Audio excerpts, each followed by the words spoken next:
Any health-related information on the following show provides general information only. Content presented on any show by any host or guest should not be substituted for a doctor's advice. Always consult your physician before beginning any new diet, exercise, or treatment program.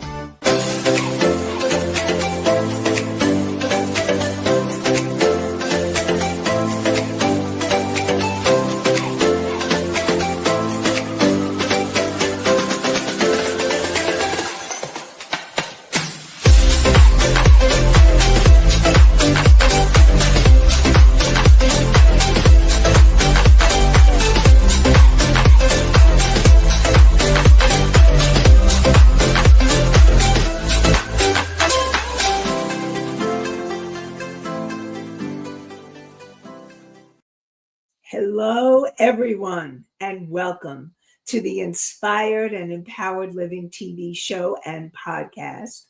We are live Thursdays at 5 p.m. Eastern on talk4tv.com, w4wn.com, and my YouTube channel. And today we are continuing where we left off. So we're going to be continuing to talk about the power of your voice. Communicate with confidence, clarity, and compassion. Are you ready to live an inspired and empowered life? I'm your host, Nanci Deutsch, licensed clinical social worker, certified hypnotherapist, and intuitive business coach. And today, we're going to continue to talk about really being able to understand the power of your voice and how the power of your voice really it is the most important thing when you're in communication. And communication is essential in every area of your life. And so we're going to explore more about effective communication and what would keep you from having that effective communication with confidence, clarity, and compassion. And there's a part of me that wants to say conviction, the C's. And also know this is not a replacement for therapy or counseling. It is for educational purposes only.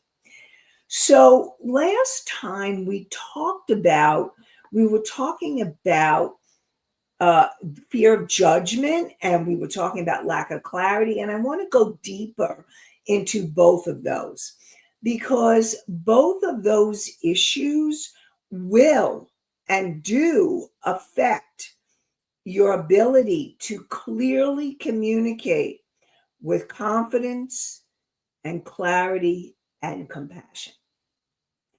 And so when you have the fear of judgment, and the fear of judgment is what happens is you end up getting re-triggered from past experiences.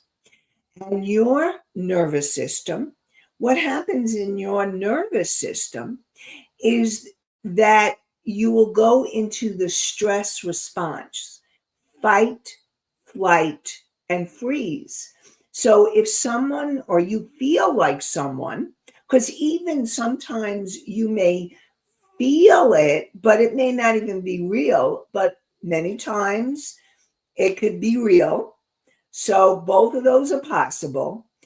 And what happens is you will go into that trigger reaction, that subconscious patterning that I talk about, the part of you, that subconscious mind who has recorded everything from the moment you were conceived to present time, and all the limiting beliefs and all the emotions and all the trauma gets re-triggered. And so when you go into fight, you'll fight and you get aggressive. When you go into fleeing, you want to run, you want to hide, and then there is freeze. How many of you freeze. And freeze, I was just talking to a client earlier today, and she was talking about how in her relationship, once her partner goes into, I'll call her Suzanne, and once her partner goes into this anger and this rage, she freezes and she shuts down and she wants to speak and she wants to say something and she can't. And so when you have that fear of judgment or fear, it's you're having a fear reaction, you can easily go into one of those expressions. And the key is learning to discover more of what's underneath, what's under the cover. What's under the covers? What's under that that anger or that freeze reaction? Okay. Okay, I see your question, Anastasia, and I'll get to it second. And so it's learning to understand what's been triggered. Let me get to Anastasia's question. How can we stop? Can't. So what there's a few answers to that question. Thank you, Anastasia. One is that the subconscious that is automatic. You go on automatic.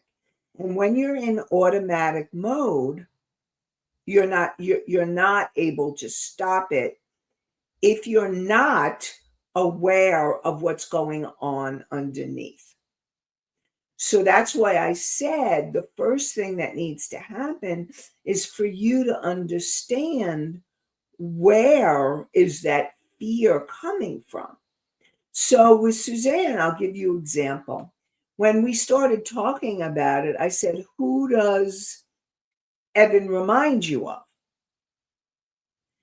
And she's like, she said, her first husband. I said, and who does he remind you of?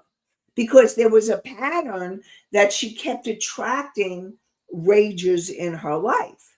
Now, you can have ragers in your personal life. You can have rages in your business. Have you ever had experiences where at the job or in your business or as an entrepreneur, you've had clients who are ragers, or you've had coworkers, or you've had bosses that are ragers? So ragers can happen anywhere. And it's about learning how to calm yourself down, understand what's going on so that you can emotionally regulate. And we're going to talk more about emotional regulation too, because emotional regulation is key in being able to have clear communication. So yes, your subconscious will go on automatic. Now, two scenarios. One is if you haven't healed the reaction and you go into the automatic reaction of fight, flight, or freeze, you will instinctively, it's instinct. Animals have it, we have it. It's part of our survival mechanism. But here's the thing. I want you to know that you can change it. You can. But the first thing that needs to happen is that awareness.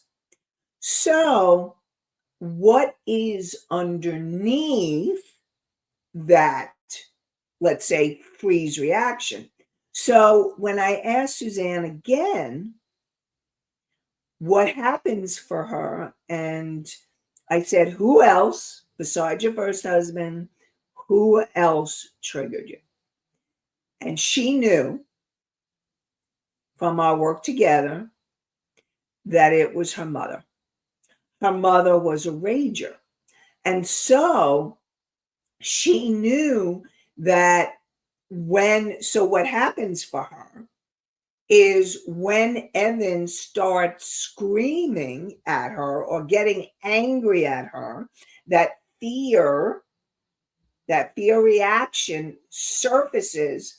And instead of being able to assert herself and speak her truth and be clear in her communication, she goes, she can't talk.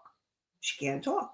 And it's like, and I understand the freeze reaction. Like, I understand all of them because I've had them all. Most of us probably have in certain areas.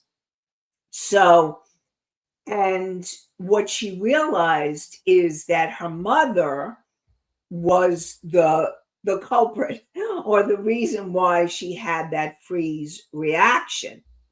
And so I said to her, we're going to continue to work on it. So we will continue to work on it. And listen, I want you all to know that it's a journey, it's not a destination. That the journey of your healing, of your evolution, of your ability to communicate clearly and have an empowered voice and to communicate with confidence. I keep wanting to say conviction, confidence, conviction, clarity, and compassion is possible, and it's a journey. So, okay. So, Misty asks, would you define rager for people, please? Thank you, Misty. Okay. So the way that I define a rager is someone, it's they have that reaction, that fear, or that they get really triggered. And let's say when you're a kid and maybe you spilled milk, like it's a normal thing, and instead of your parent or your mom, your dad saying, "Oh, let me clean it up. It's okay. It's okay. Mistakes happen." Your mother or your father starts screaming and yelling, "What's wrong with you? Why can't you keep a glass together?" or whatever. And they go into the rage and the anger and the aggression. And with rages are scary. Rages are scary because their rage is out of control and they feel scared. I've had relationships with ragers. And after the rage, the next day, they're like, "Oh, I'm so sorry. I'm so sorry. Please forgive me, please." Because they have all this shame come up about the rage that they had. Those that are more aware, some of them, it's like, next day, whatever, or next rage. It depends on the parent or the caretaker or the person. So hopefully, Misty, that was clear. And if you need any more explanation, let me know. When you so you have that pattern and you feel like, okay, how am I ever going to change that pattern? And what happens is over time, as you heal that core wound, when you heal the core wound and you start working on it, I see, Mickey, that you have a question. I'll answer it shortly. And when you have the core wound, it's like I said, it's a journey and it's a process.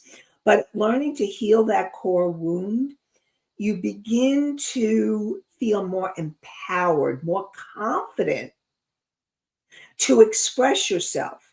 And I'm going to give you another example. I had talked about the Jenny and Jimmy. And Jenny also was a person that went into freeze, and Jimmy was a rager also and would react like that. And what happened as Jenny and Jimmy and I worked together, what happened was Jenny was able to start what we call emotional regulation. She was able to breathe and ground, and she was able to come back into alignment, into present time. and she was able to assert herself or speak her truth or take care of herself. So if Jimmy went into a rage, she would say, if you don't quiet down, I'm going to leave. And she would had to leave at times. Now, what happened with Jimmy in his journey is he started understanding his rage and what was underneath, and he started learning new tools and techniques like the countdown, like, okay, I'm getting triggered right now by blah, blah, blah that Jenny just said. Breathe. And, and really, I want to remind you, self-talk. Self-talk is crucial because self-talk can help talk you out of that instant reaction. And the more aware and the more self-aware that you are, the more that you can learn to breathe and not react either in the rage or in the freeze or even in the flight, like, I'm out of here. Because you can't have healthy communication if both people aren't showing up. And so it's really important to learn the skills of that, being able to work on yourself and heal and understand those things. Now, Mickey said, why don't they control their rage? Okay, so what happens, Mickey, is over time, rage, like, remember I said it's the fear reaction. So you can either, and it's instinctive, and you can act aggressively, you can freeze, or you can flee, flight. And this is instinctual. And then what happens is there's generational patterns.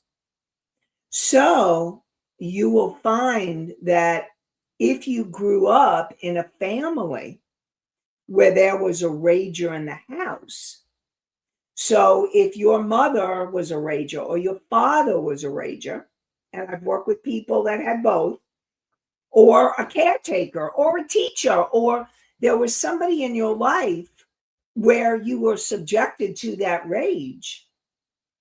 And most of the time it's a parent or a caretaker.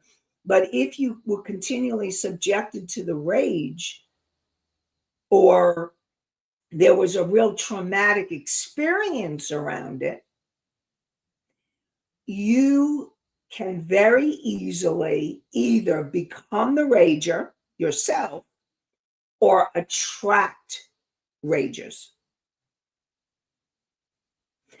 And that's why people rage, because they don't know how to deal with their own anger. They feel powerless or out of control or whatever is going on for them. And I'm not making it okay, because rage is scary. And I've worked with people where rage became physically abusive, and there was physical abuse. Or rage could lead to, it could lead to hitting, fighting, hurting other people. And that's why whenever I talk about anger, I always say you want to be able to feel your anger and express your anger in healthy ways where you're not hurting yourself, someone else, or the environment. So that's what happens with rage. And so it's a generational pattern, and it continues through the generations until someone breaks the cycle.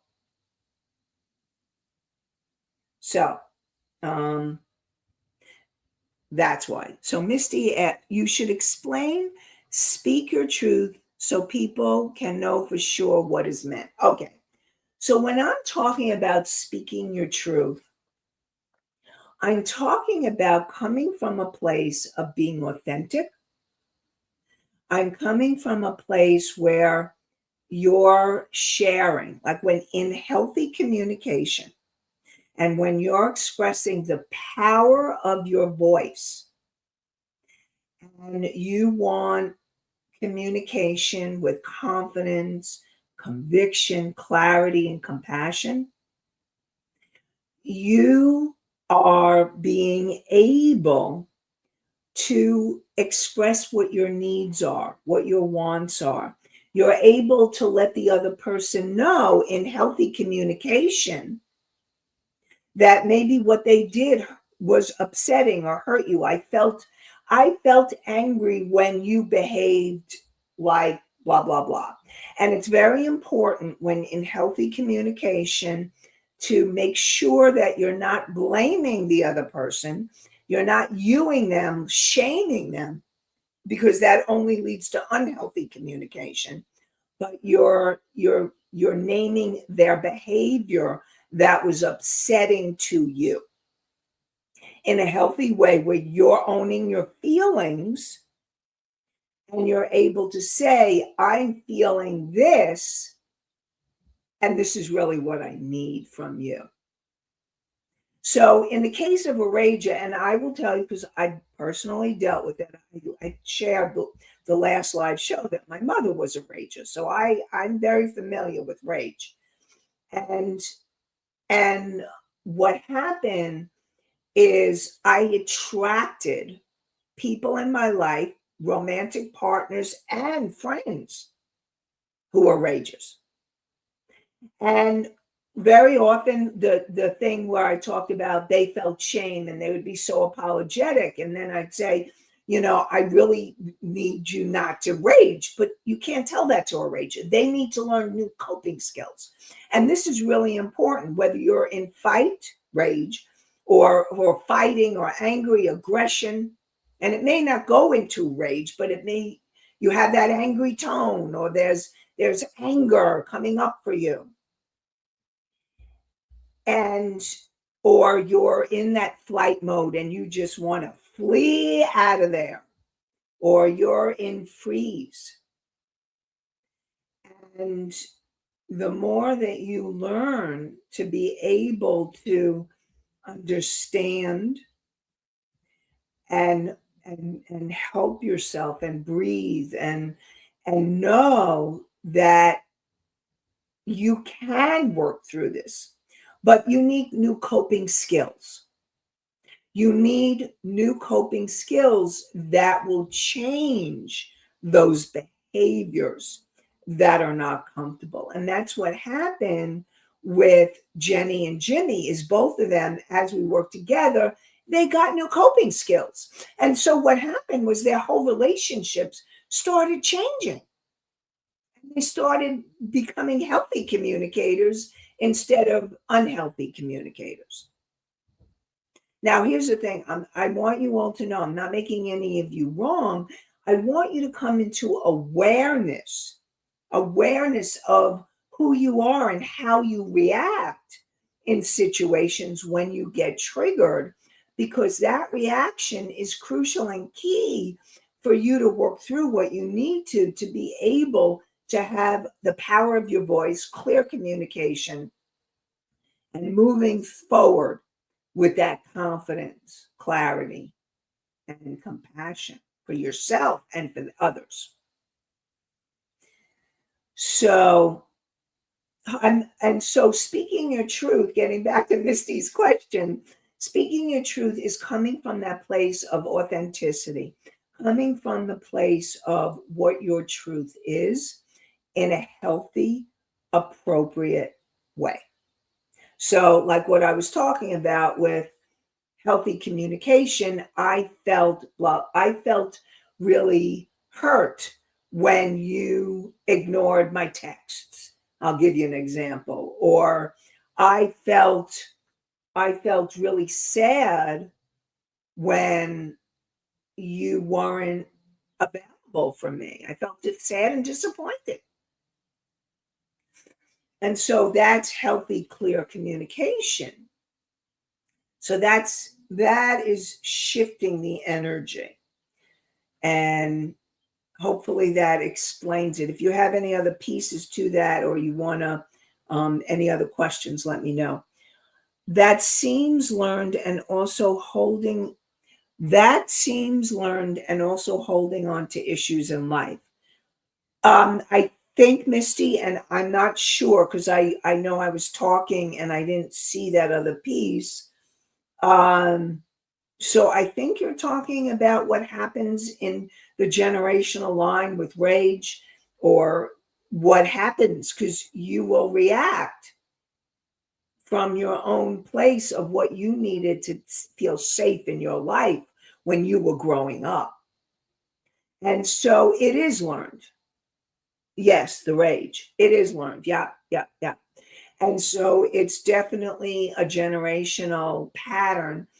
And I want you all to know, whether you are the rager or you are the recipient of the rage, you can take care of yourself, you can empower yourself, and you can shift the behavior as you learn new healthy coping skills. So, and we're going to talk a little bit more about that. So, Anastasia asks, what if they don't show remorse after the rage? Okay, good question. They're all good questions. I mean, I really want to say thank you, all of you, for asking the questions. You know, I love your questions. So, if they don't show remorse, then you need to question. Well, if it's a personal relationship, you want to question, do you want this person in your life? Now, if it's a romantic partner or a friend, you have choice, because if they're not showing remorse and they don't care that they raged and hurt you, that's attacking. And that is something you need to look at. Do you want this person in your life? If they're a family, and this is all of it, what you can do if it's a family member or a boss or somebody else that you can't necessarily, and if it's a boss or somebody at work and you're at a job, then you want to be able, then you may want to get another job and work with somebody that's not that way, to take care of yourself. The bottom line is what's going to empower you and help you to take care of yourself. That's your priority, is for you to find a safe place. So if there's a rager and they're happening, what I do is I say, if they can't control themselves, and very often I will tell you from personal experience, once a rager is in the rage, very often they don't hear you. They can't hear you. And they don't know how to control themselves. And you need to take care of yourself so that you can.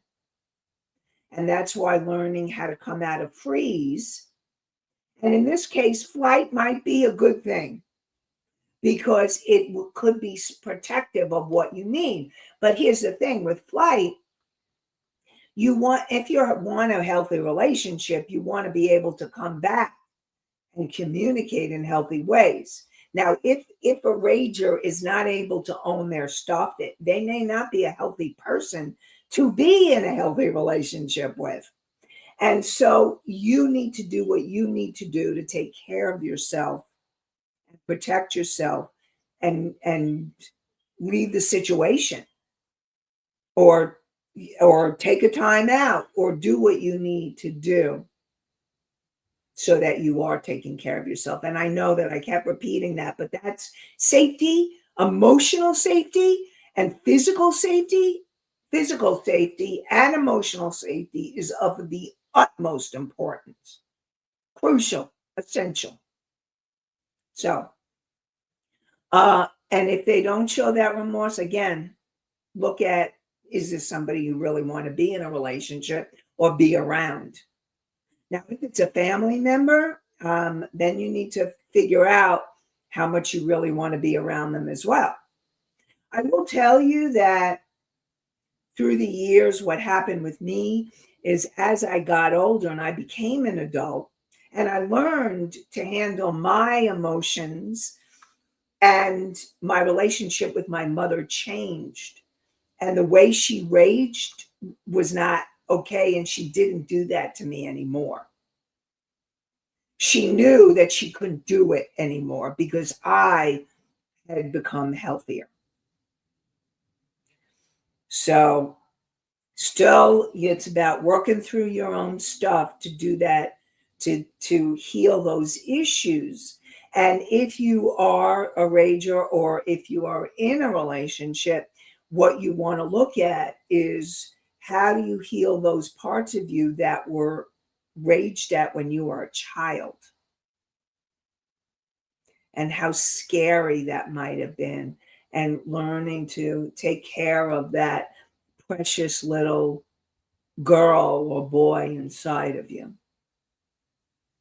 And what happens is that as you heal yourself and as you get healthier and you start asserting yourself, not being aggressive back, because then when you're in aggressive back, you're in this power struggle. I mean, if you know about rage and then you start engaging them, see, one of the things I always say to clients, and I know I've said it on the show before, is if there's somebody who's raging, you want to disengage. You do not want to confront them because that will only escalate the situation. So you definitely want to leave the situation to take care of yourself and not escalate the situation.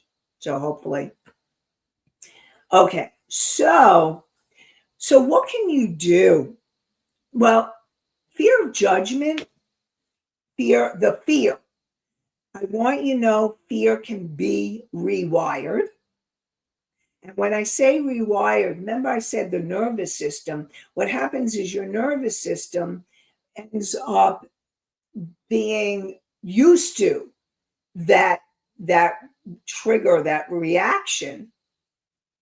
And so part of your healing, part of you, the learning experience, and I said new coping mechanisms, new coping strategies.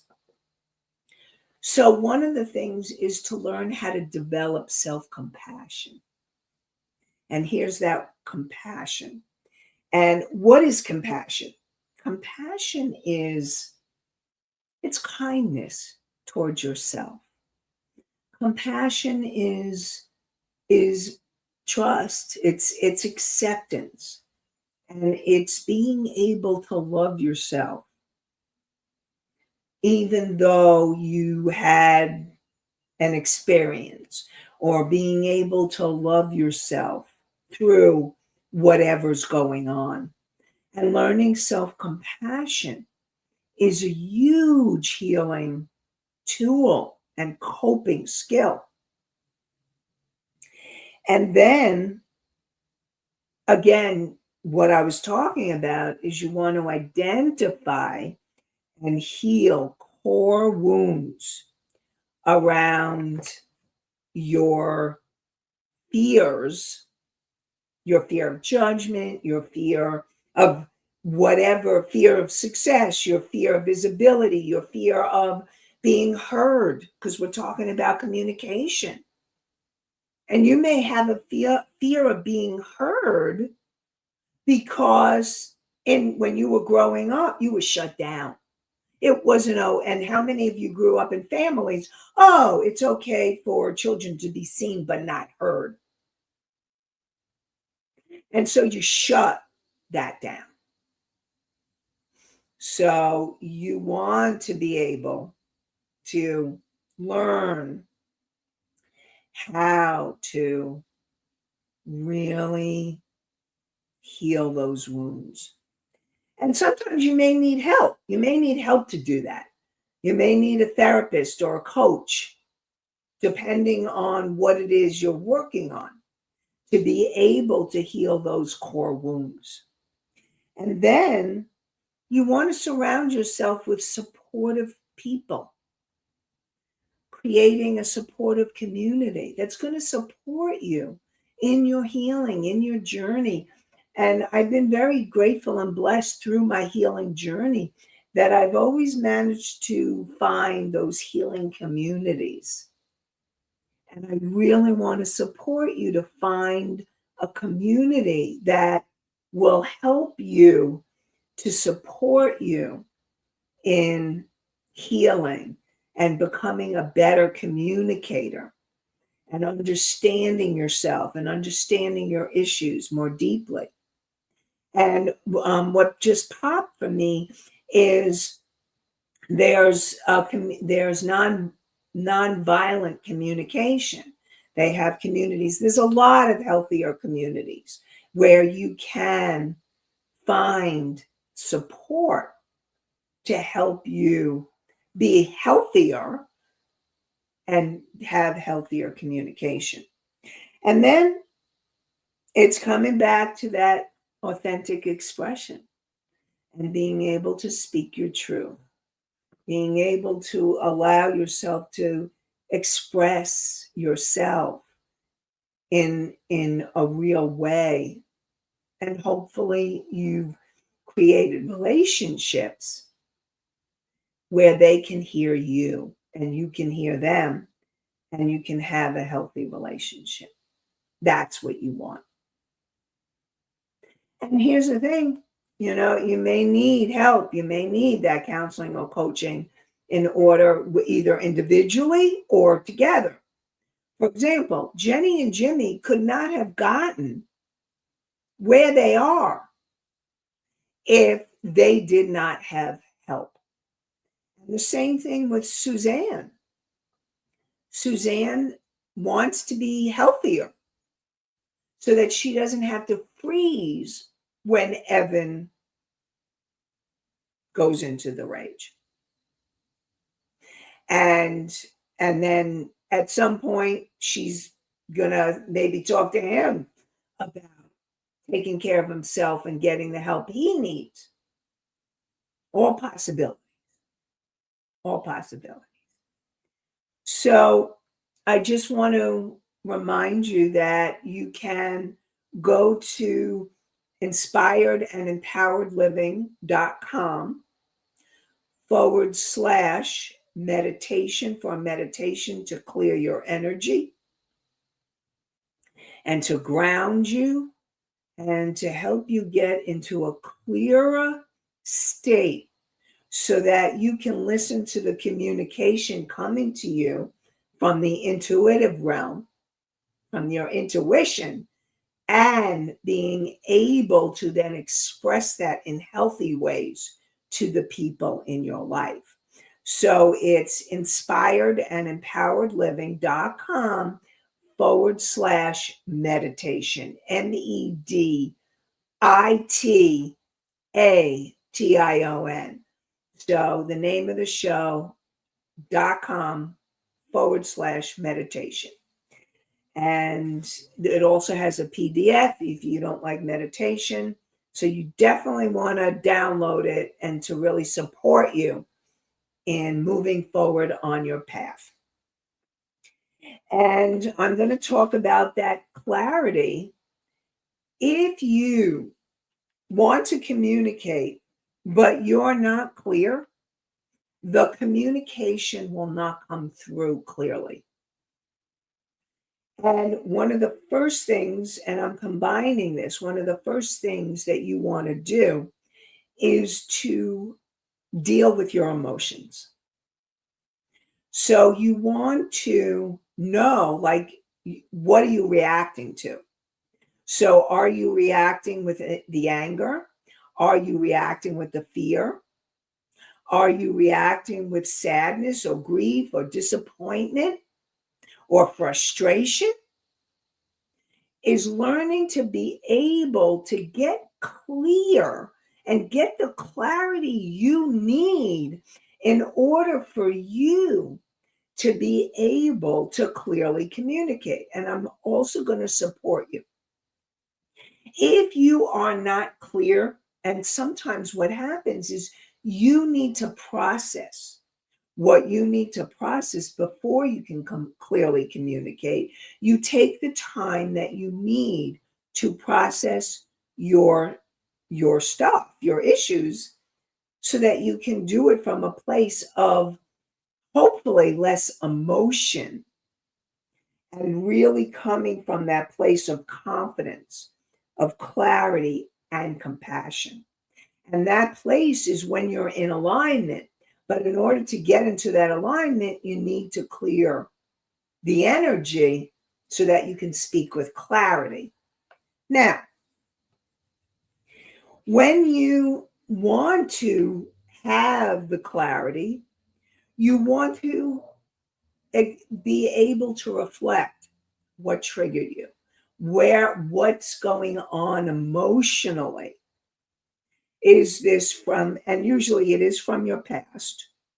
They're reminding you of something that maybe your parents did or said, or a caretaker, or a school teacher.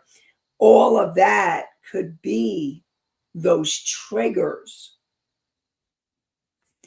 And then you want to be able